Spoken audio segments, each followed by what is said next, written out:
En nombre del Padre, del Hijo y del Espíritu Santo. Amén. Amados hermanos en nuestro Señor Jesucristo, nos encontramos en el domingo 13º después de Pentecostés, y en el Evangelio de hoy, tomado de San Lucas, vemos el milagro de los 10 leprosos y cómo uno solo es el que viene a agradecer y a postrarse ante la divinidad de nuestro Señor. Es sabido que los leprosos estaban en el Antiguo Testamento, al menos en el pueblo elegido, excluidos de la sociedad, prácticamente excomulgados. No podían vivir en las ciudades ni en los centros urbanos, aldeas o lo que fuere, tenían que vivir fuera. Y tenían prohibido tener contacto con los demás. Era verdaderamente terrible.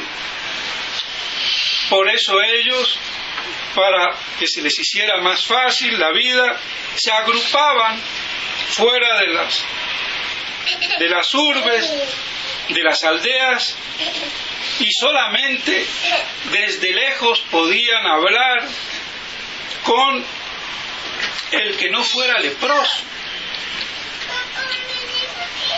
Pero había excepción de que si alguno se curaba, porque había la falsa lepra, y también parece ser que la lepra al principio también podía curarse. Si alguno de esos se llegaba a curar, tenía que tener un certificado de los sacerdotes, del Sanedrín, de lo que fuera, para poder reingresar, a adquirir sus títulos de verdadero ciudadano, para poder convivir normalmente con los suyos. Esta enfermedad de la lepra vemos que es una de las que mejores expresa, simboliza o manifiesta el estado de la humanidad pecadora, como la lepra, peor que la lepra. La lepra nos pudre, se nos pudre la carne. Y así es una imagen de lo podrido que queda el alma, lo corrupta, con el pecado, con el estado de pecado. Y la promesa en el Antiguo Testamento era en Cristo, el Mesías. El Antiguo Testamento teníamos la promesa del Mesías, del que iba a liberar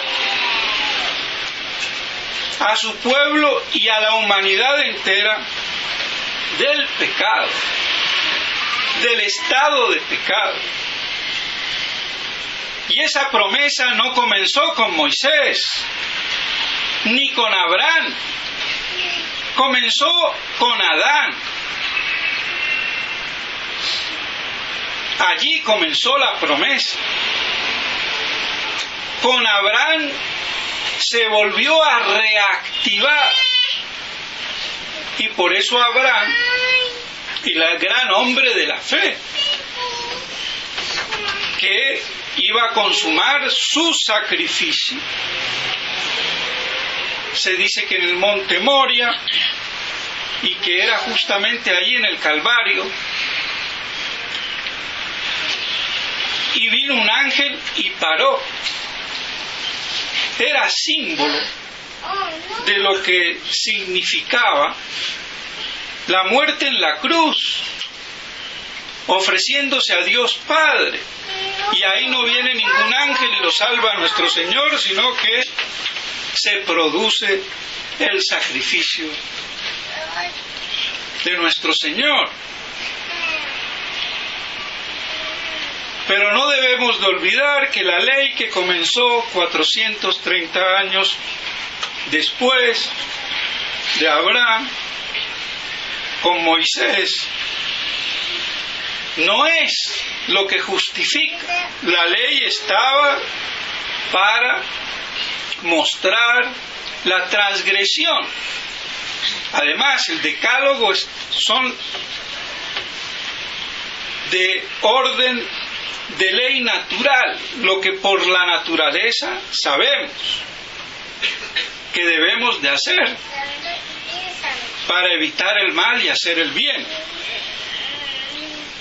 Pero la ley no justificaba, más bien nos condenaba, nos mostraba dónde estaba la transgresión, porque la liberación venía por la promesa en el Mesías, por la fe en el Mesías, por esa fe que existió desde Adán hasta hoy y hasta el fin del mundo.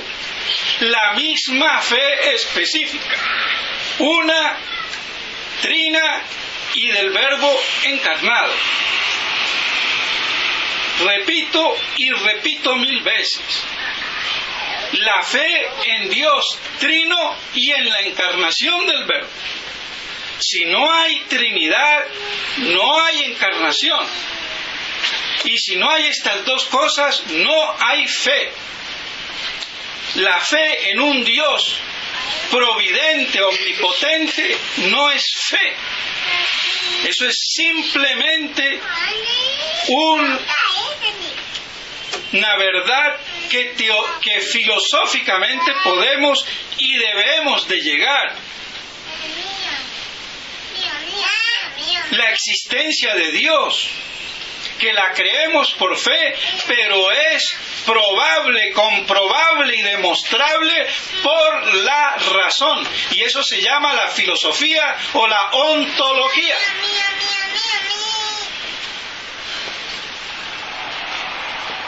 Por eso el que niega la existencia de Dios es un imbécil, así. El ateo es un supino imbécil, porque no cumple con su definición de ser racional, cuya inteligencia debe de conocer las cosas y al autor de las cosas, a la causa primera, que es Dios. Y si lo niega es porque es estúpido. Por eso una ciencia como la del mundo moderno, atea, es una ciencia de imbéciles, así de claro, y le duela al que le duela. Por eso a mí me da pena, dicho sea de paso, el gran científico colombiano en la NASA, que ahora no me viene el nombre, pero que es el gran neurólogo de la NASA. ¿Y qué pasa? Ateo. Ateo. Y fíjense si será tan importante que al hombre, como le encanta de noche ver las estrellas, es astrónomo o medio astrónomo, tiene regalado por los Estados Unidos el telescopio privado más grande del mundo para él. Así que un cerebro, cosa que yo no voy a discutir, pero ateo. ¿Será imbécil? Lástima que no me acuerdo el nombre, si se acuerdan, para decirlo. Rodolfo Ginás. Ginás, que es un colombiano. De él dependen todos los estudios neurológicos del cerebro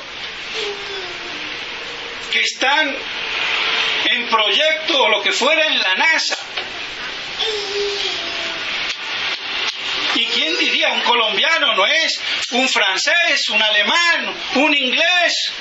un gringo colombiano. O sea que aquí en Colombia hay gente inteligente, no hay gente bruta. Otra cosa es que a veces parecemos muy medio brutos, pero bueno. De todos modos, la verdadera inteligencia me lleva a Dios como causa, como ordenador. Si yo miro las estrellas y el mundo, ¿quién lo hizo?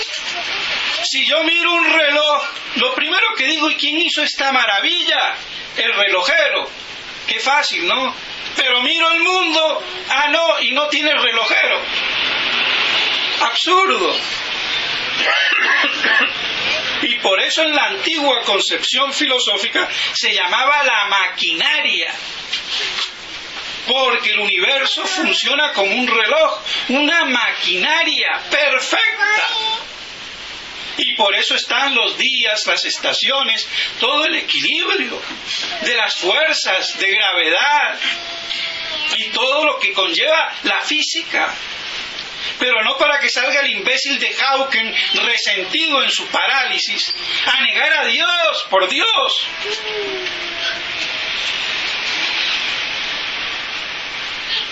Pero así son las cosas. Pues bien, vemos cómo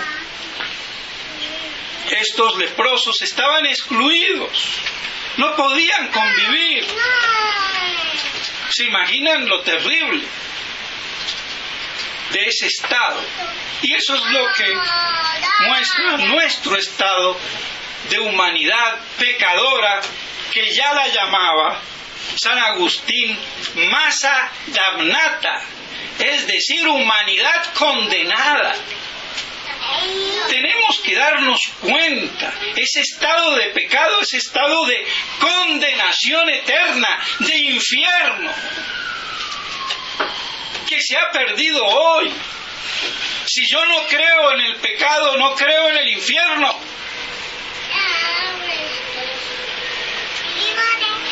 Por eso hoy no se cree en el infierno, porque no se cree en el pecado.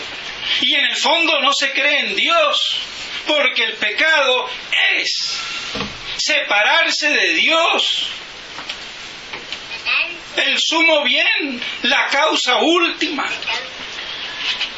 El pecado mortal es darle la espalda a Dios, decirle: yo no te reconozco, yo soy yo, punto.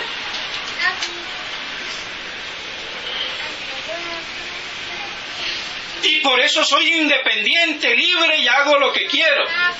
Libertad.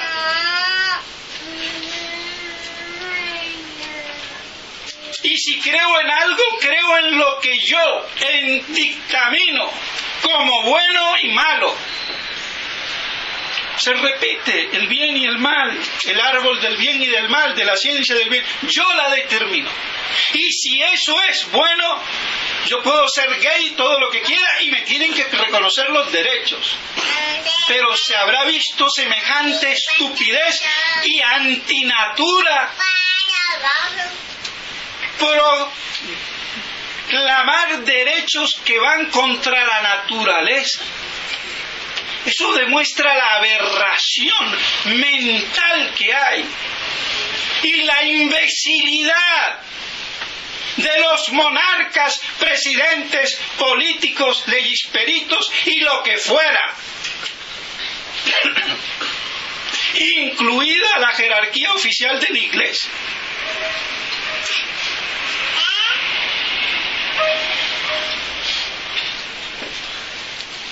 Porque esto tendrían ellos que decir.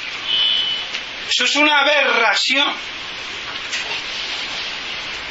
Y pues bien, como cada uno, gracias al Vaticano II, conciliábulo herético, esa es la consideración teológica del Vaticano II. Si no estuvo claro al principio, hoy ya debe de ser claro, es herético.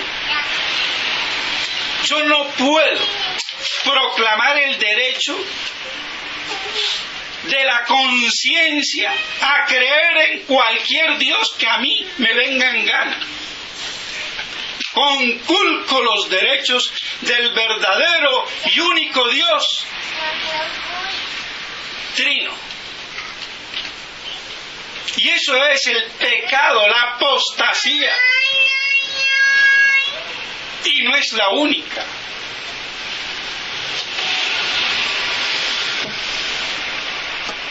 Por eso es herética la promulgación y la profesión de fe que hizo Pablo VI al clausurar el Concilio Vaticano II, proclamando la religión del hombre. Tenía que ser masón, judío y gay. Y lo de gay lo dice el padre Luigi Villa. Al principio me daba hasta horror y pudor de decirlo. ¿Por qué? Porque las inteligencias no estaban preparadas para recibir semejante aberración. No se concebía, pero ya toca decirlo porque el olor ya nos embarga y no se puede seguir diciendo que eso es crema chantilly o perfume francés. Es una cloaca podrida e infecta. Y si no lo tengo claro, sucumbo, que es el problema de Monseñor Felé, traidor, que como me decía una feligresa suiza, yo creo que Monseñor Felé nunca fue verdaderamente tradicionalista. Como su papá era uno de los grandes o el director de ahí de la usina de Reed para la electricidad, vivía ahí a 100 metros de Con, pues la vio fácil y ahí entró. Eso me dijo una fiel suiza. Y creo que nunca fue, y yo ahora creo que sí tienes razón, no fue tradicionalista. Pero ahora lo que tiene que hacer es irse. Y Smithberger, y Duchalar, que ahora los vemos, dicho sea de paso, en ese famoso video que han sacado de Monseñor Lefebvre, un obispo en la tormenta, muy bueno, pero también muy amañado para que los fieles se vayan preparando a el acuerdo con Roma. Y acuerdo que les digo que si yo soy el demonio, si yo soy francisquito, si yo soy de la curia, no haría ningún acuerdo con la fraternidad.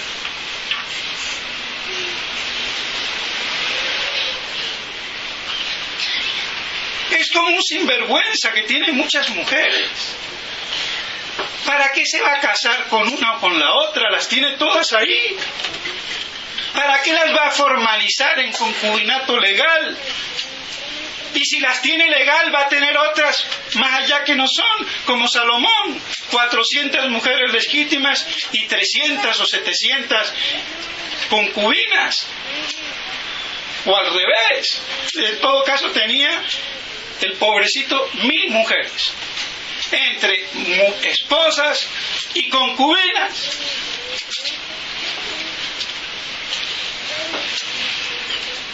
Si el mal ya está hecho, ya han destruido la fraternidad.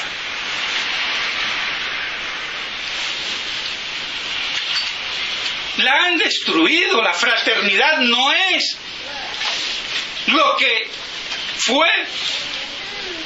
Ese baluarte inexpugnable en contra del modernismo ya no lo es. Así de claro. Otra cosa es que no nos querramos dar cuenta del todo, que los sacerdotes no se quieran dar cuenta del todo. Y yo les diría, no se salgan. Para mí es un error Porque uno los errores los tiene que combatir ahí donde están. Y si estoy dentro, tengo que combatirlos dentro. Y que después me echen problema de ellos. Pero yo tengo que decir la verdad y no creer que la obediencia estúpida me prohíbe decir la verdad ante el superior que yerra. Esa es una concepción de la obediencia tonta, que no es católica ni virtuosa.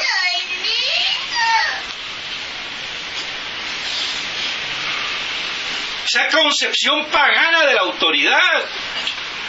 El rey, el César divino, quita y pone, haces las leyes. No, señor. En España católica los reyes absolutos jamás fueron absolutistas, como el despotismo francés. Cuando Carlos V, emperador, le pregunta al rey de Francia: ¿cuánto dinero puedes tú obtener de tus súbditos? Lo que quiera. En España no. Pasaba por las cortes. Y si las cortes decían no, no había dinero para el rey, por muy emperador que sea. Y las leyes se hacían en cortes. ¿Y qué eran las cortes? El pueblo representado por la nobleza, el clero y los comerciantes o los hombres importantes. Y esas leyes no las desbarataba el ministro del rey ni el rey. Eso es una monarquía absoluta, pero temperada, no despotista. El rey no puede hacer lo que quiera. Y por muy consagrado que esté, su persona no es sagrada, es divina, es sagrada. Yo soy persona sagrada, soy sacerdote.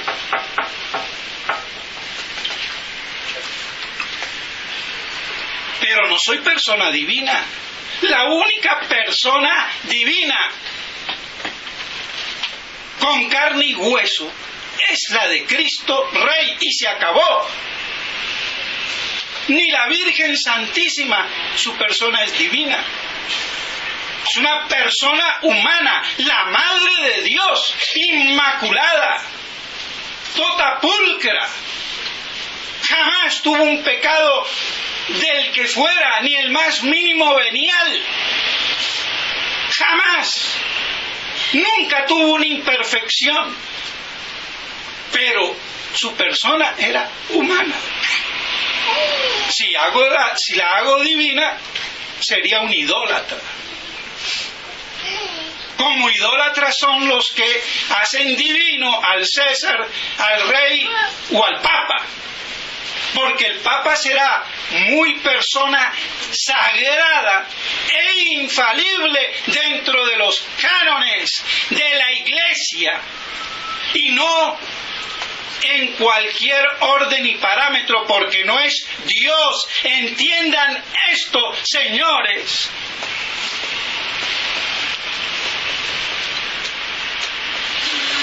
No es infalible como Dios a toda hora y a todo momento, sino dentro del contexto, del sujeto, del objeto y del modo.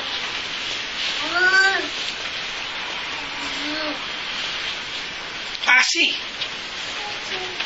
Fuera de ahí, no es, si se pone a hablar de historia, de matemática, no es infalible, tiene que ser de fe. Y dentro de los cánones. Porque si se pone a hablar, se equivoca. Tiene que ser ex cátedra.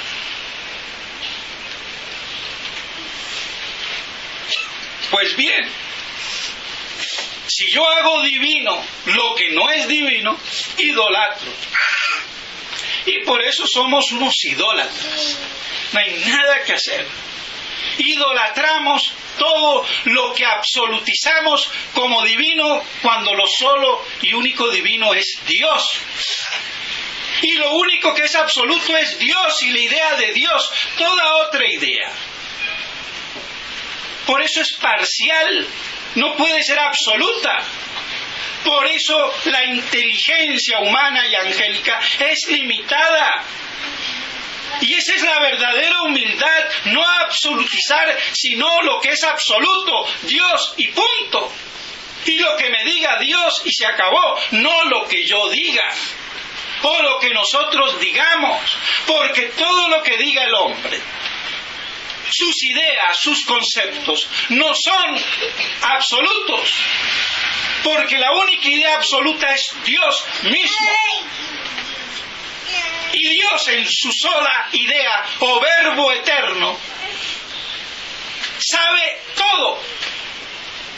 Con un solo concepto o idea absoluta, todo lo demás necesita más de una idea.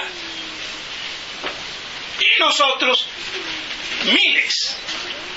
Y por eso la inteligencia humana se mide por esa capacidad de la inteligencia de captar los conceptos de las cosas. Eso es inteligere, inteligir, inteligente. Pero eso hoy no abunda. Pero siempre limitado. Porque absoluto Dios solamente.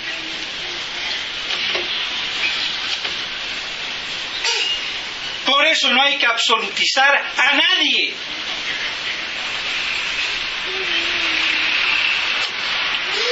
Y pues bien, mis estimados hermanos,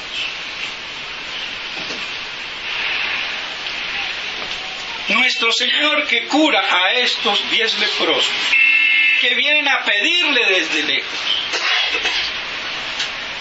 apiádate de nosotros. Y Él le dice, id a los sacerdotes. Y en el camino se curan los 10 y uno solo vuelve.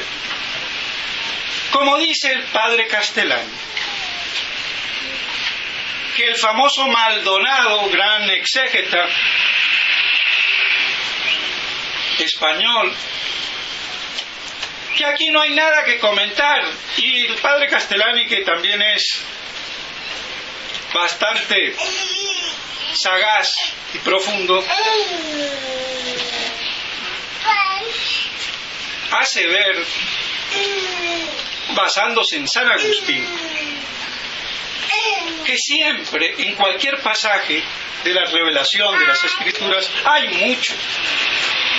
Otra cosa es que a veces no lo captamos. Y aquí, para captar la cuestión, tenemos que considerar el reproche que hace nuestro Señor. ¿Y dónde están los otros? ¿No fueron 10? ¿Cómo uno solo? ¿Pero cómo? ¿Acaso tú no les dijiste, id a los sacerdotes? Fueron a los sacerdotes y en el camino se curaron. Y seguirían caminando para que les dieran el certificado y Santas Pascuas. Sí, pero hay el problemita de la fe. Porque si al principio confiaron en Él, quizás como un profeta o un hombre de Dios, pero no Dios, le pidieron que nos haga el milagro, que nos cure. ¿Acaso Eliseo no curó al famoso militar del rey de Siria de la lepra, mandándolo a bañar en un río? Pues, ¿cuál es el problema? Y no era Dios. Pero esa confianza en un principio, cuando se produce el milagro, este samaritano se dio cuenta, iluminado por la gracia de Dios, como seguramente los otros, pero que los otros no aceptaron, no creyeron. Este creyó,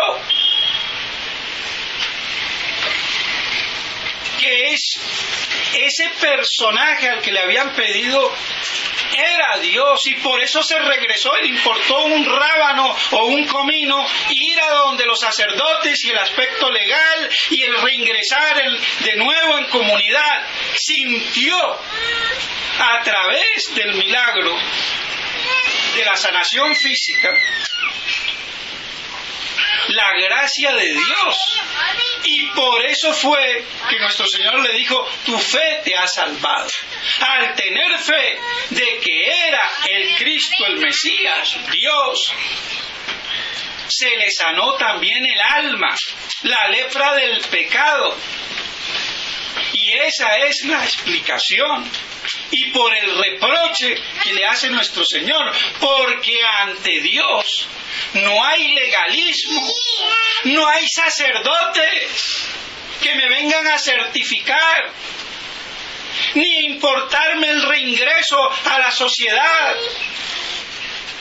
Primero Dios y después el resto.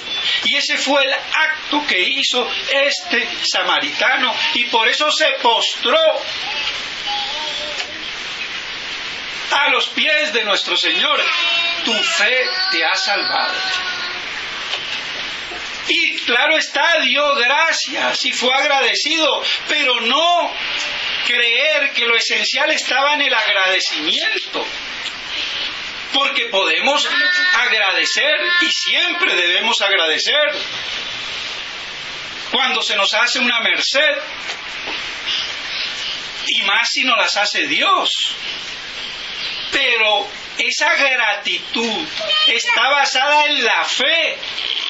El hecho fundamental y fundante y esencial, cómo ese hombre primero creyó en una fe de confianza, si se quiere, y después, cuando vio su sanación, fue iluminado por la gracia de Dios y fue a reconocer a Dios, lo que los otros 9 no hicieron, y por eso el reproche de nuestro Señor. Y esto que nos quede muy claro, porque ante la fe, ante Dios, no hay legalismos ni burocracias, ni políticas, ni eclesiásticas, como le acontece al pobrecito cabeza de no sé qué, pero de un cerebro bastante compacto, de Monseñor Felé. Si no voy a Roma, no estoy legalizado. Pues vete a Roma, pero deja de decir que tú eres discípulo de Monseñor Lefebvre. Tú eres un vil traidor, y si no eres traidor, bueno, nunca fuiste tradicionalista, te equivocaste, reconócelo, dilo y te vas. Tú y toda la camada. Schmidberger, Duchalar y compañía, Cotard, Grosch, sepan que me dan asco.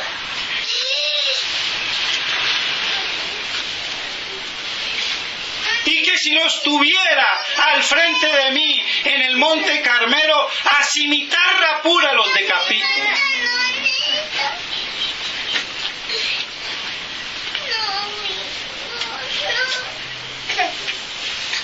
Y aquí, mis estimados hermanos, hay que decir, a mí que no me digan orgulloso, como le han dicho al padre Castellani, y lo han querido, soy orgulloso. Sí. Miserable, sí. Pecador, sí. ¿Y qué? ¿Quién no es pecador? Aquí no se trata de pecados de la miseria humana, ni de un fiel, ni de un sacerdote. Aquí se trata de la verdad y la caridad objetiva, no esa caridad liberal que se ha metido aún en los sacerdotes de la fraternidad y de ese que medio dirige Sílabus, que por cierto tiene algunos artículos de psicología excelentes. Me ha gustado mucho el que ha puesto ahí perfecto. Pero cuando hablen de caridad, hablemos de la verdadera caridad, objetiva. Porque yo puedo tener muchísimos defectos. Pero lo que interesa no es eso. Lo que interesa es la posición ontológica, doctrinal, teológica y religiosa en este contexto histórico y teológico que vive la Iglesia y que Monseñor Williamson quiere escamotear. Hay que ponerse los pantalones, hay que definirse. Y el problema no es personal, es teológico, es de la Iglesia. El estado de necesidad de la Iglesia no es el estado de la fraternidad o de los tontos del Brasil como Monseñor Rifán. El estado de necesidad exista o no exista la fraternidad. Porque la misma Iglesia, usurpada desde adentro por la judeo-masonería, es la que provoca esta crisis. Con Monseñor Lefebvre, sin Monseñor Lefebvre, con Monseñor de Castromayer, sin Monseñor de Castromayer. Pero no vengan a decir que ahora el estado de necesidad no existe porque nos brindan un acuerdo. ¡Qué estupidez! El estado de necesidad lo pone el mismo hecho histórico, que comienza con Vaticano II oficialmente en la Iglesia. ¿Qué pasa? Teólogos, imbéciles, y que salgan a la palestra. Y no es que yo sepa mucho, pero sé lo suficiente para defender la verdad, la Iglesia, y saber centrar mi posición. Y no andar filuretreando,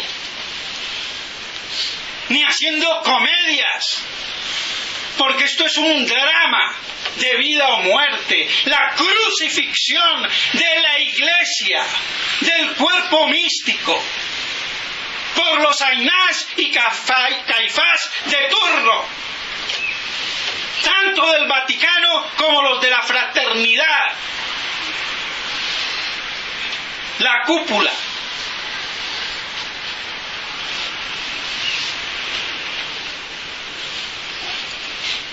Y la posición de caridad es objetiva. No es el bien propio. Ay, no hable mal del padre o del fulano de tal. Por supuesto que no hay que hablar mal ni de sus deficiencias humanas.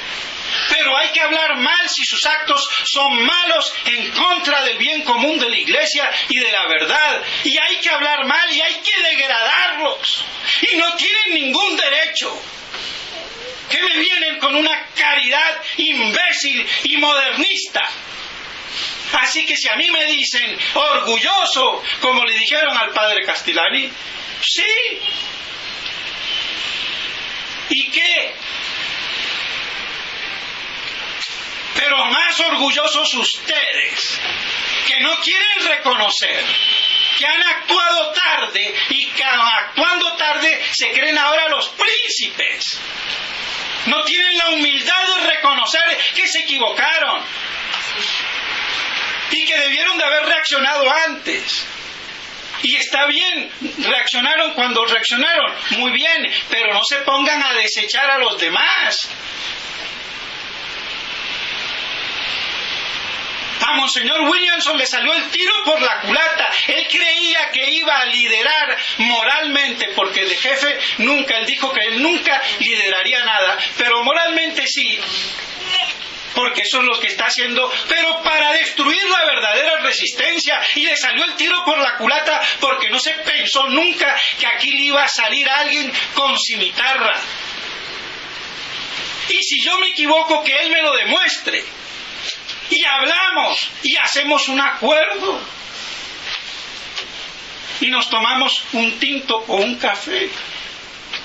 Y lo invitamos al padre Ortiz, al padre Trincado y a todos. ¿Cuál es el problema?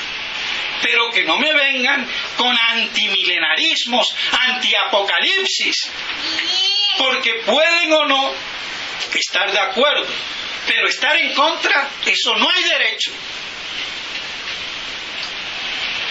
Ahora, si eso les derrumba el ideal de sacerdocio, de reconquista quijotesca, pues nunca tuvieron que haber sido sacerdotes, porque la iglesia es sufriente y va hacia el Calvario. Esa es la cruz. Y no hay restauraciones antes de la parucía. Eso que dice Monseñor Williamson es una supina estupidez. El reino de María y después el anticristo. Así que el anticristo se va a fagocitar, a pisotear, a ultrajar el reino de María. ¡Qué impiedad!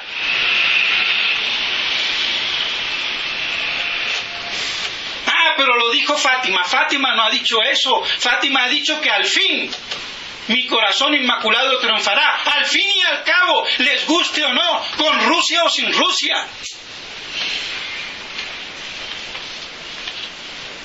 La consagración de Rusia era para evitar la Segunda Guerra Mundial y todo lo que después vino. Que si aún hoy la llegasen a consagrar, no sirve para evitar los efectos, porque los efectos ya los hemos chupado desde hace 60 o 70 años. ¿O creemos que todo esto que estamos comiendo es crema chantilly con perfume francés? Es puro excremento, mis estimados hermanos. ¿O qué creen? Que este estiércolero en el que vivimos, en el mundo y en la iglesia, es que postre. Por Dios, aterricemos. Eso no puede ser. Entonces, no me vengan a hablar a mí de caridad. Háblenme de la verdadera caridad. Y claro que yo no tengo derecho a denigrar a nadie en sus miserias personales. ¿Quién está libre de pecado? Tire la primera piedra. Pero otra cosa son los actos públicos de personas públicas, de hombres que rigen el bien común del mundo y de la iglesia.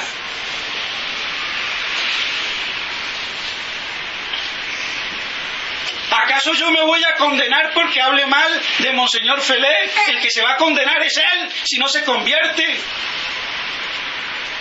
Y si eso le ofende, que se convierta y se dé cuenta. Y se salve. Pero no voy a decir, porque soy caritativo, no voy a decir las cosas. Claro que las tengo que decir. ¿Acaso nuestro Señor no dijo, víboras, sepulcros blanqueados, a latigazos? ¿O qué? ¿No le faltó caridad a nuestro Señor? Ya no convirtamos el Evangelio en estupidez mojigata. Y el bien que a cada uno tenemos derecho es en relación al bien común. Si yo no me encamino al bien común, yo no puedo decir, no hablen mal de mí, me deben respeto. En la medida de que yo esté en la verdad y en consonancia con el bien común, si no seré un maldito, sea sacerdote, obispo, o fiel, o papa, lo que sea. ¿Pero en qué han vuelto la religión? ¿Por falta de qué?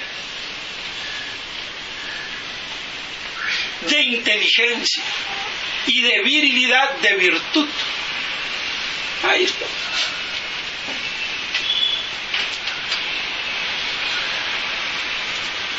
Y por eso de virilidad, de virtud y de hombría,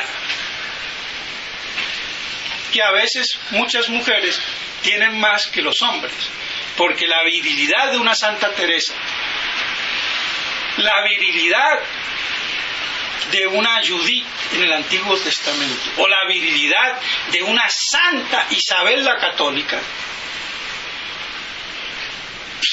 ¿Cuántos hombres la han tenido o la tienen? Yo no la tengo. Y vean si no se me va la mano con la cimitarra a veces. Pero bueno. Entonces, mis estimados hermanos, que las cosas queden claras. Y yo no tengo ningún problema ni con los decílabos, ni los de non possumus, ni con los de sespes, ni con los 20 o 25 padres que se han ido muy valientemente, ni con Monseñor Williamson, pero las cosas claras, como deben de ser, y unidos en la verdad. Y si los temas como de la sede vacante o del milenarismo no los captan, pues maduren como los garbanzos o las lentejas en remojo. Pero anti-sede vacantista, anti-milenarista, eso no. Monseñor Lefebvre no fue anti-sede vacantista. Eso es una invención judeo-masónica del Vaticano, creada con Schmidberger y el cardenal Ratzinger.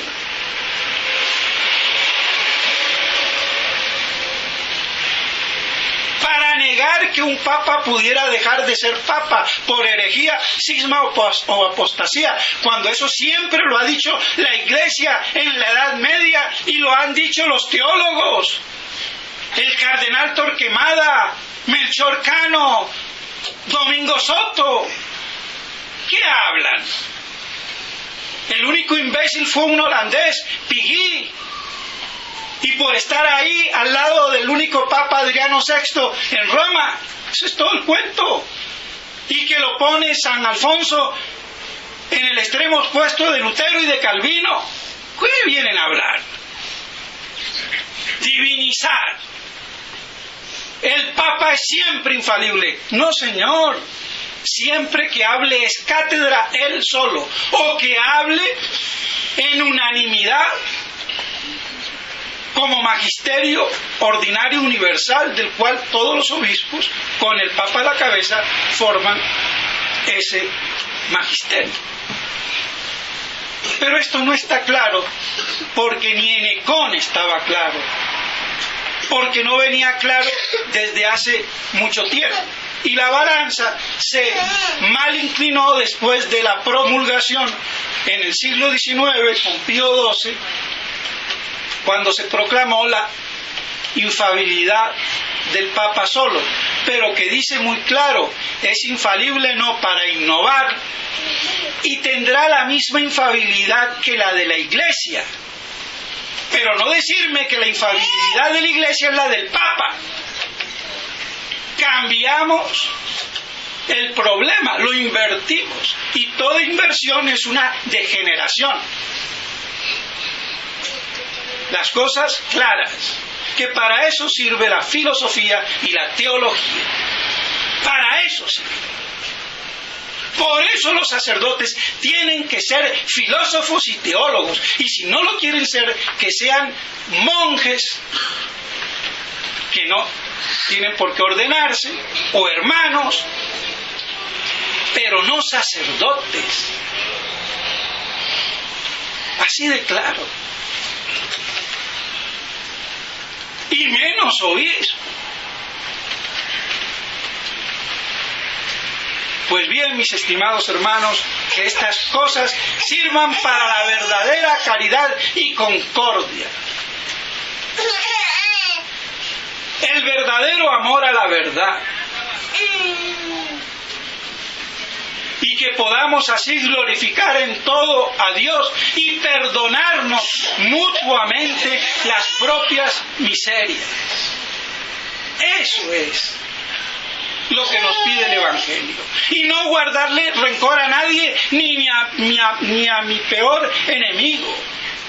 Porque si lo ataco es para que se convierta. Y si no se convierte, por lo menos para que no dañe, para que no corrompa. Pues bien, mis estimados hermanos, pidámosle a la Virgen María que nos proteja, que nos dé esa verdadera caridad al pie de la cruz y que nos sepamos inmolar en la verdad que nos libera, en esa fe en nuestro Señor Jesucristo y en su Iglesia, que es la prolongación mística de la Encarnación.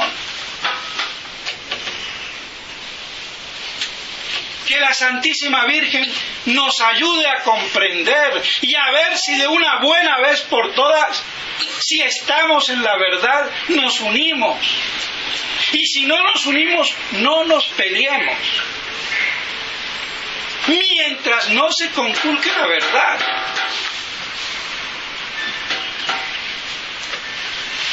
Que la Santísima Virgen nos oiga y que haga que yo sea más humilde, porque sí reconozco que soy orgulloso, soberbio, claro que sí, miseria humana,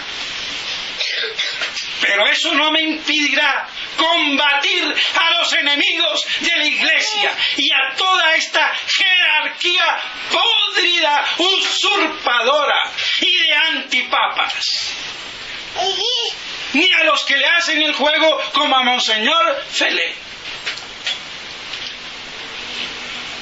Así de claro. Pues bien, mis estimados hermanos, que todo esto sea para bien de todos. Y si hablo de este modo, por encontrarlo oportuno, no es para mal de ninguno, sino para bien de todos. En nombre del Padre, del Hijo